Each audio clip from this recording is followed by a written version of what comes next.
अस्सलाम वालेकुम। मैं अनीस अपने YouTube channel Anees Astro World पर आपको खुशामदीद कहता हूँ। मंथली प्रेडिक्शंस 15 नवंबर 2023 से 16 दिसंबर 2023, ये जो 30 दिन हैं या एक महीना है, ये आपके लिए कैसा रहेगा। तो आज का जो टॉपिक है, जो आज की कुंडली है या जायचा है या चार्ट है, वो पाइसिस असेंडेंट बुर्ज हूत या मीन राशि की कुंडली उस पर होगा। आज मैं प्रेडिक्शन करने से पहले वैदिक एस्ट्रोलॉजी के पॉइंट ऑफ व्यू से या वैदिक एस्ट्रोलॉजी जो थ्योरी है उसके मुताबिक आज आपको एक नई चीज़ बताऊंगा, ख़ास तौर पे जब प्रेडिक्शन करनी हो। वैदिक एस्ट्रोलॉजी ने दिन को या 24 घंटों को, जो कि एक दिन में शुमार होते हैं 24 घंटे, उनको दो हिस्सों में तकसीम कर दिया। ये किस्सा सूरज निकलने से लेकर सूरज गुरूब होने तक, और इसको दिन मान का नाम रख दिया, यानी कि दिन को पैदा होने वाले लोग। इसी तरह सूरज गुरूब होने से लेकर दोबारा सूरज तलु होने तक या निकलने तक का जो टाइम है, उसको वैदिक एस्ट्रोलॉजी में रात्रिमान कहा जाता है, यानी कि रात में पैदा होने वाले लोग। ओवरऑल जो टाइमिंग की हमने जो एक 1906 में एक तरीक़ाकार वज़ा हो गया था कि रात को 12:01 या 1 मिनट पे हम अगला दिन काउंट करना शुरू कर देते हैं या अगला वार शुरू करना काउंट करते हैं, गिनते हैं। मिसाल के तौर पे हफ्ता है तो रात को 12:01 पे इतवार हो जाएगा, या इतवार है तो पीर हो जाएगी, मंगल है तो बुध हो जाएगा। इसी तरह अगर 9 तारीख है तो 10 हो जाएगी, 18 तारीख है तो 19 हो जाएगी, या 21 तारीख है तो 22 हो जाएगी। लेकिन वैदिक एस्ट्रोलॉजी ने इस 24 घंटों को या एक दिन को सूरज निकलने से लेके दोबारा सूरज निकलने तक का जो टाइम है वो दो हिस्सों में तकसीम कर। तो दिन मान में जो लोग पैदा होते हैं उनकी प्रेडिक्शन करना या उस टाइम को फोकस करना, उसका फार्मूला वैदिक एस्ट्रोलॉजी में अलहदा है। और रात्रि मान में, यानी कि रात में जो लोग पैदा होते हैं, सूरज गुरूब होने के बाद जो लोग पैदा होते हैं, रात्रि मान या दिन में रात में पैदा होने वाले जो लोग हैं, उनका चार्ट देखना और उनकी प्रेडिक्शन करना या उनके टाइम को फोकस करना, उसका फार्मूला अलग है। इसीलिए जब भी कुंडली बनती है, चार्ट बनता है या आपका जायचा बनता है, तो वो आपसे date of birth, time of birth और प्लेस ऑफ बर्थ मांगते हैं। डेट ऑफ बर्थ में डेट, मंथ, ईयर या दिन, महीना और साल। इसी तरह प्लेस ऑफ बर्थ, उसमें आप किस जगह पैदा हुए, कौन सा कंट्री है, कौन सा मुल्क है, कौन सा शहर है, कौन सा इलाका है, वो देखा जाता है। और सबसे अहम जो होता है वो टाइम ऑफ बर्थ, यानी कि आपकी पैदाइश किस वक्त में हुई। दुनिया का कोई भी इलाका हो, ज़मीन पर मौजूद कोई भी इलाका, कोई भी एरिया जिसमें पैदाइश हुई हो, वो फ़ौरन उसकी कैलकुलेशन निकल आती और अकॉर्डिंग टू द वैदिक एस्ट्रोलॉजी, और फिर उससे ये चार्ट बनाया जाता है। ये स्टार जो प्लेसमेंट है ये एस्ट्रोनॉमी से पता चलती, ये इसका अलहदा तरीका है। मैं अपने जो लेक्चर्स हैं जिनमें मैं एस्ट्रोलॉजी सिखा रहा हूँ, इल्म नजूम सिखा रहा हूँ, उसमें मैं इंशाल्लाह बताऊंगा कि ये कैसे निकाला जाता है। तो आज प्रेडिक्शंस करने से पहले, टाइम को फोकस करने से पहले 15 नवंबर से 16 दिसंबर 2023 आपको ये चीज़ बताना ज़रूरी समझता था, ताकि, और ये जो चीज़ मैंने बताई आपको, इंडिविजुअली इसको देखा जाता है। मैं तो टोटली A to Z तमाम लोगों के लिए, चाहे वो दिन में पैदा हुए चाहे रात में पैदा हुए, उनकी प्रेडिक्शन कर रहा हूँ। लेकिन जब इंडिविजुअली, यानी कि अलहदा से चार्ट बनेंगे, तो ये चीज़ें सबसे पहले कुंडली बनाते साथ ही सबसे पहले दिन मान और रात्रि मान चेक किया जाता है, फिर अकॉर्डिंग टू द वैदिक एस्ट्रोलॉजी उसकी प्रेडिक्शंस की जाती है। तो शुरू करते हैं। बुर्ज हूत, पाइसिस असेंडेंट या वैदिक एस्ट्रोलॉजी में से मीन राशि की कुंडली। आज मैं आपको 15 नवंबर से 16 दिसंबर 2023, ये जो 30 दिन है, एक महीना है, ये आपके लिए कैसा रहेगा, स्टार प्लेसमेंट, स्टार पोजीशन को सामने रखते हुए मैं प्रेडिक्शंस करूँगा इंशाल्लाह। पाइसिस असेंडेंट में या मीन राशि में या बुर्ज हूत का जायचा में पाइसिस मीन राशि या बुर्ज हूत का मालिक जुपिटर, मुश्तरी या गुरु या बृहस्पति भी कहा जाता है इसको, वो है। और मौजूदा वक्त में ये जो टाइम चल रहा है, इसमें आपका लॉर्ड आपके फाइनेंस में, आपके दूसरे घर में, ये आपके फाइनेंस को देखता है। ये जो घर है ये आपकी फाइनेंस दिखाता है, ये आपका ख़ानदान फैमिली दिखाता है। और इसके साथ साथ आपका बोलने का अंदाज़, नरम रवैया है, सख्त रवैया है, बोलने का अंदाज़ हल्का है, नरम है या सख्ती से बोलते हैं, वो चीज़ दिखाते हैं। तो ये लॉर्ड और ये कुंडली का अच्छा घर माना गया है, सात घर माना गया है, या जिसको गुड हाउस कहते हैं वो माना गया है। और इसमें आपके लॉर्ड के बैठने का मतलब है कि ये मजबूत तरीन पोजीशन में बैठा हो। और जिनकी पैदाइशी कुंडली में जो भी बुर्ज हूत से बनती है या पाइसिस से बनती है, मीन राशि से बनती है, उनकी पैदाइशी कुंडली, अब मैं इंडिविजुअली बात कर रहा हूँ, पैदाइशी कुंडली में अगर जुपिटर अच्छे घरों में बैठा हुआ तो ये जो मौजूदा वक्त है ये उनका हंस नाम का पंच महापुरुष योग बना, ये योग बना हुआ है। और ये उनकी, ये पैदाइशी कुंडली की मैं बात कर रहा हूँ, इंडिविजुअली बात कर रहा हूँ। और ये मौजूदा वक्त जो है उन लोगों के लिए जिनकी पैदाइशी कुंडली में हंस पंच महापुरुष योग बना हुआ है, ये टाइम उनके लिए आउट क्लास टाइम, ये बुजुर्गी वाला स्टार है, ये धन दौलत वाला स्टार है, ये ज्ञान है, इल्म है, ये इल्म देने वाला स्टार है।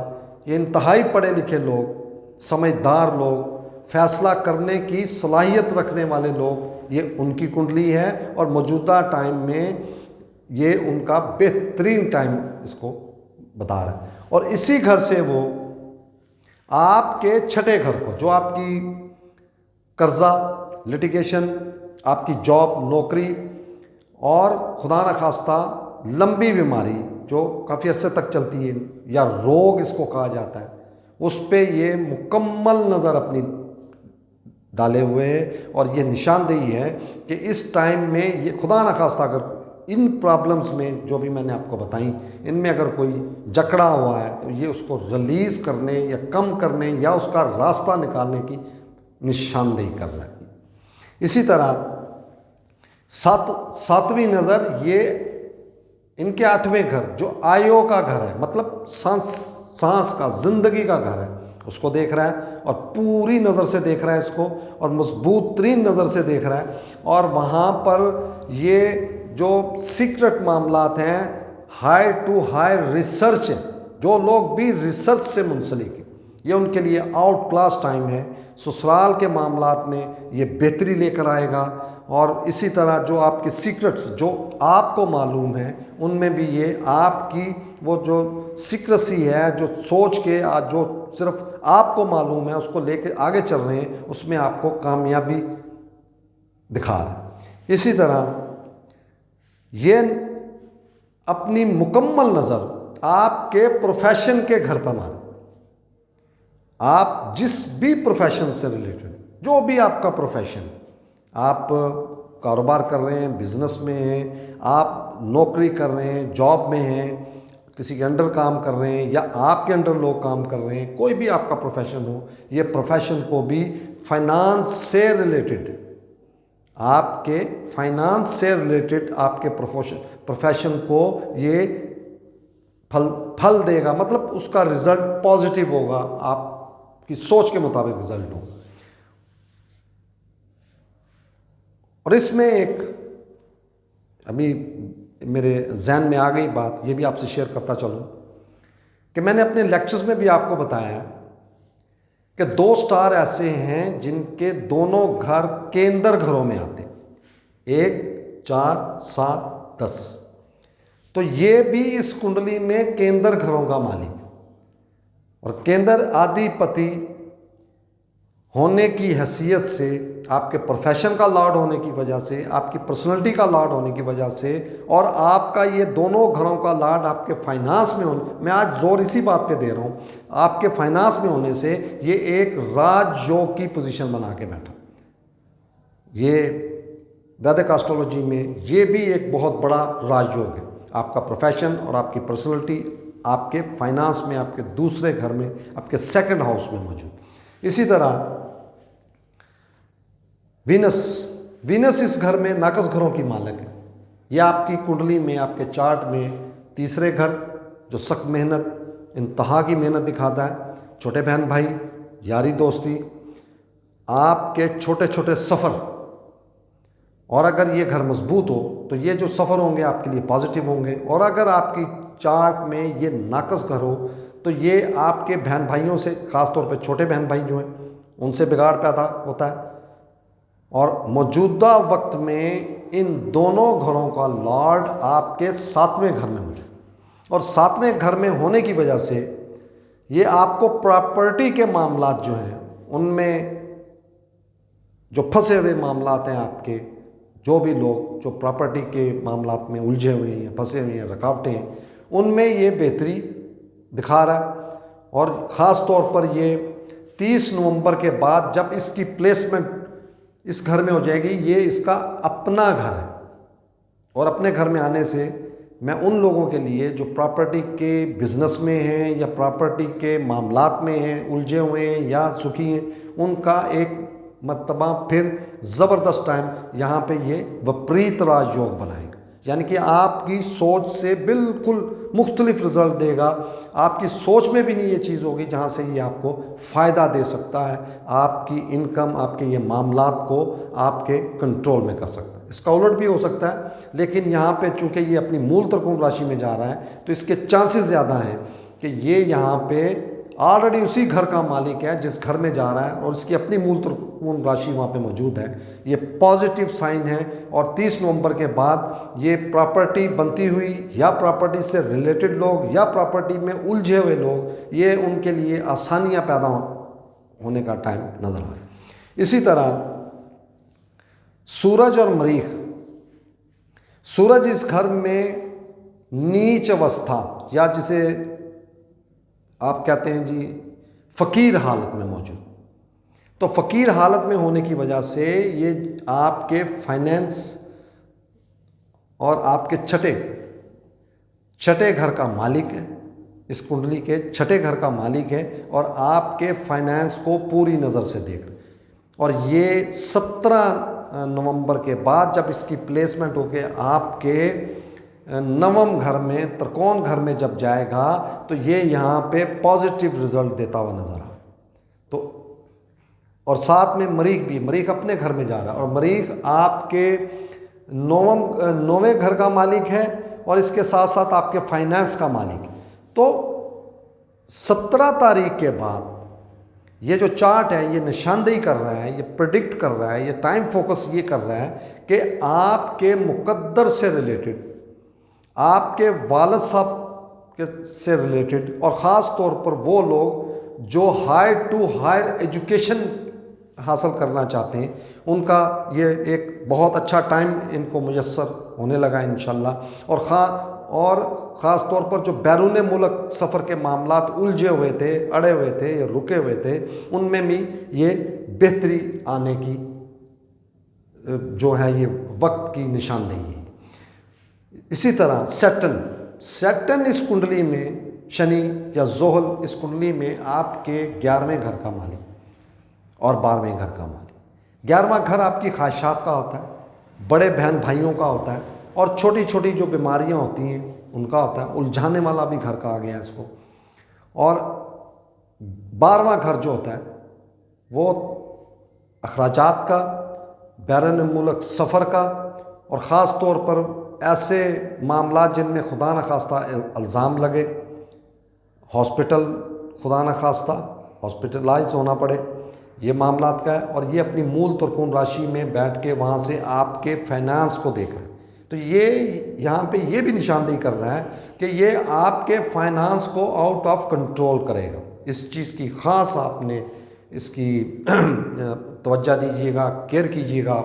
और इसके साथ साथ वो आपके छठे घर को, जो आपकी सेहत का घर, जो आपकी मुलाजमत का घर, जो आपकी लिटिगेशन का घर है, ये 12वें घर में बैठ के उस घर को जब देखेगा तो ये रुकावटें पैदा करने हो सकती हैं, खुदा न खास्ता उसका इम्कान है। आपकी सेहत के मामले, अपनी सेहत का बहुत ख्याल रखिएगा।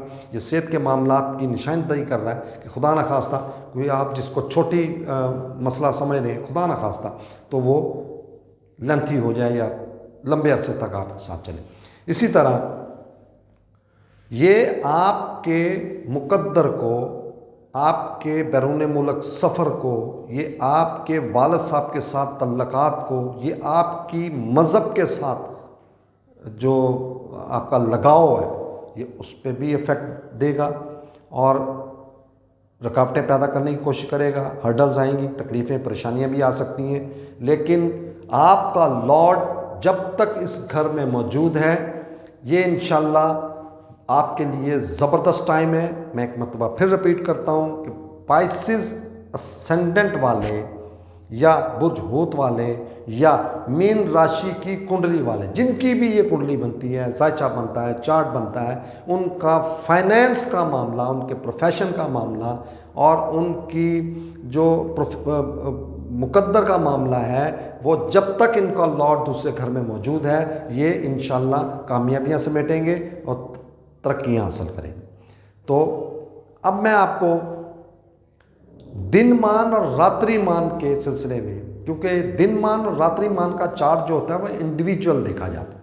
मैं कोशिश करता हूँ, सिखा भी रहा हूँ मैं साथ साथ, मैं कोशिश करता हूँ कि इसमें आपको मैं प्रेडिक्ट करने का तरीका बताऊँ और इस कुंडली के हवाले से भी आपको बताऊँ। बुर्ज हूत पाइसिस असेंडेंट या मीन राशि की कुंडली जिनकी पैदाइशी बनती है और उनका लॉर्ड अच्छे घरों में, लगन में, दूसरे घर में, चौथे में, 5वें में, 7वें में, 9वें, 10वें और 11वें घर में मौजूद है, बहुत आउट क्लास चार्ट होगा, बहुत मजबूत होगा, बहुत पढ़े लिखे लोग होंगे और मुआशरे में इज्जत हासिल करेंगे, अरूज हासिल करेंगे। ये दीनदार लोगों का भी चार्ट होता है, जो मज़हब से लगाव रखते हैं, ये उनका भी चार्ट है।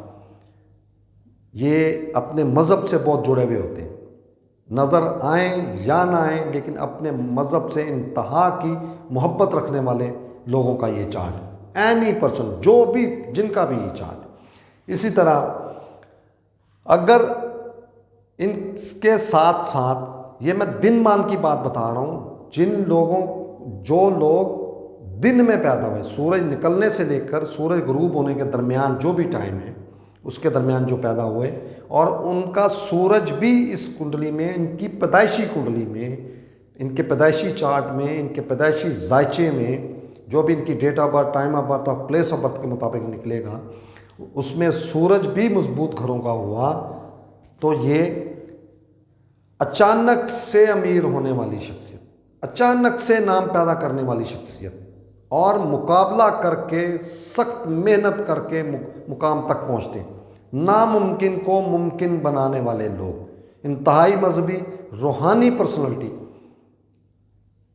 अक्सर रूहानी पर्सनैलिटीज़ जो हैं वो पाइसिस असेंडेंट से देखी जाती हैं। इसी तरह अगर यही लोग, जिनका भी ये कुंडली बनती है, जायचा बनता है बुर्ज हूत से या पाइसिस असेंडेंट से या मीन राशि कुंडली से, वो रात को पैदा हुए, उनका जुपिटर अच्छे घरों में और साथ में जोहरा भी, वीनस या शुक्र, वो भी अच्छे घरों में है। अगर तो वो दूसरे घर में है तो ये एक बादशाह वाली हैसियत का, यानी कि जितना खर्चे उतना मिले, ऐसी आउट क्लास पर्सनालिटी का चार्ट बनेगा। इसी तरह दूसरे घर में, चौथे घर में, 5वें घर में और 8वें घर में, 9वें में या 10वें घर में या 11वें घर में, 7वें घर में नहीं, क्योंकि यहाँ पे ये नीच हो जाती, फ़कीर हो जाती। तो ऐसी पर्सनैलिटी बहुत अपनी जितनी भी ज़िंदगी ख्वाहिशात है पूरी करने वाली होगी, और ये खूबसूरत पर्सनैलिटी होगी और नामवर शख्सियत कहलाएगी इंशाल्लाह। तो मुझे उम्मीद है इंशाल्लाह ये 10, 12, 15 मिनट में जितना मैं आपको बता सकता था इस चार्ट के को सामने रखते हुए, मैं इंशाल्लाह कोशिश करूँगा कि नेक्स्ट मंथ जो प्रेडिक्शन करूँगा इसमें मज़ीद बेहतरी लाने की कोशिश करूँगा। और इंशाल्लाह आपको मेरा आने वाले प्रोग्राम, ये प्रोग्राम भी इंशाल्लाह और आने वाले प्रोग्राम भी अकॉर्डिंग टू दी एस्ट्रोलॉजी में प्रेडिक्शंस करता हूँ, चार्ट बनाता हूँ, स्टार पोजीशन इसमें बाकायदा ड्रा करके उनकी अच्छी या बुरे रिज़ल्ट, जो भी अच्छे रिज़ल्ट हैं या बुरे रिज़ल्ट हैं, वो मैं आपको बताता हूँ। मैं ज़बानी प्रेडिक्शंस नहीं करता, मैं चार्ट के इसके ज़रिए ही करता हूँ। तो मुझे उम्मीद है इंशाल्लाह मेरा प्रोग्राम पसंद करेंगे, लाइक करेंगे। बहुत शुक्रिया। अस्सलाम वालेकुम जी।